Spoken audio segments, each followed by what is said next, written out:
अस्सलाम वालेकुम। मेरा नाम डॉक्टर सलमान जावेद है और मैं मैदे और जिगर की बीमारियों का स्पेशलिस्ट हूँ और उसी का इलाज करता हूँ।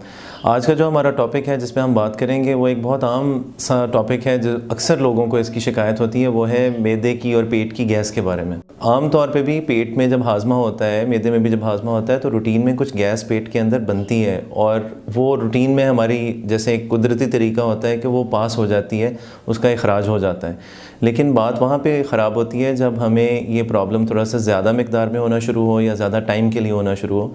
तो इसमें दो तीन तरीके से लोग इसके बारे में बताते हैं। एक तो ये कि डकार बहुत ज़्यादा आने शुरू हो जाएं, उसको लोग कहते हैं कि जी गैस बहुत ज़्यादा हो रही है।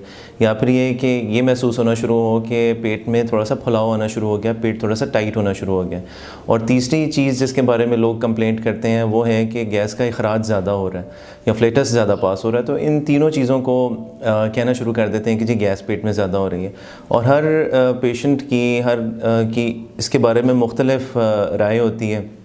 कुछ लोगों को ये होता है कि अगर हवा थोड़ी भी पेट में बन रही है लेकिन वो उसको ज़्यादा महसूस करना शुरू कर देते हैं तो वो उसके बारे में ज़्यादा परेशान होते हैं। आमतौर पे ये कि अगर पेट में आपको डकार ज़्यादा आने शुरू हो रहे हैं तो वो आमतौर पे किसी बीमारी की वजह से नहीं होता। उसमें या तो ये है कि आप ज़्यादा हवा को अपने अंदर लेके जा रहे हैं, उसको ज़्यादा हवा निगल रहे हैं। आमतौर पे जब हम खाना खाते हैं तो उसके साथ भी कुछ हवा पेट में जाती है, लेकिन अगर आप थोड़े से ज़्यादा हसास तबीयत के मालिक हैं या चीज़ों के बारे में ज़्यादा सोचना शुरू कर देते हैं तो गैर महसूस तरीके से आप बहुत ज़्यादा हवा को पेट के अंदर ले जाना शुरू कर देते हैं। तो उसमें फिर आपको ये फीलिंग आनी शुरू हो जाती है कि आपको ज़्यादा डकार आ रहे हैं और आप समझते हैं कि शायद हाजमा ख़राब हो गया है। और क्योंकि थोड़ा सा स्ट्रेस साथ में चल रहा होता है तो इस वजह से उसके लिए परेशानी होनी शुरू हो जाती है। दूसरी जो चीज़ ये है कि अगर आपको लग रहा है कि पेट थोड़ा सा टाइट होना शुरू हो गया है और पेट फूल रहा है और उस वजह से आप कहते हैं कि गैस ज़्यादा हो रही है, तो कुछ बीमारियां पेट की डेफिनेटली ऐसी होती हैं कि जिनके अंदर पेट में थोड़ा सा फुलाव आना शुरू हो जाता है। पेट में किसी भी वजह से अगर पानी पड़ रहा है या पेट में अगर कोई और बीमारी है तो जिस वजह से आपको पेट फूला लगता है।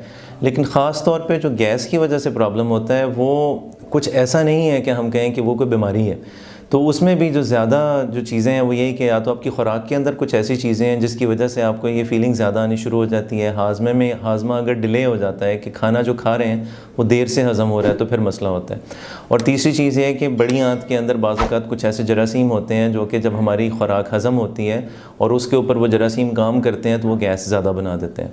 तो इसमें मोटी सी बात ये है समझाने वाली, एक तो ये कि अगर आपका स्ट्रेस का लेवल कम हो तो उस वजह से काम ठीक हो सकता है जो गैसेस का मामला। दूसरा, अगर हम अपने खाने पीने के अंदर इन चीज़ों का ख्याल रखें कि अगर हम दूध से अगर प्रॉब्लम होता है तो दूध का ख्याल रखें। जो आर्टिफिशियल मीठे होते हैं जैसे हम कैंडल वगैरह इस्तेमाल करते हैं उन चीज़ों का इस्तेमाल कम करें। सॉफ़्ट ड्रिंक्स जो हैं, जो बोतलें हम इस्तेमाल करते हैं या जो कोल्ड ड्रिंक्स वगैरह पेप्सी कोक वगैरह पीते हैं उसको हम कम इस्तेमाल करें तो गैस काफ़ी कम हो सकती है।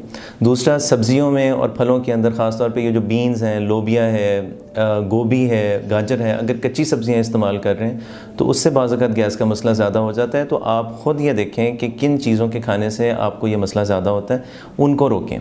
और इसके अलावा गैर ज़रूरी एंटीबायोटिक्स का इस्तेमाल और गैर ज़रूरी ताकत की गोलियों का इस्तेमाल भी इन चीज़ों को ज़्यादा प्रमोट करता है।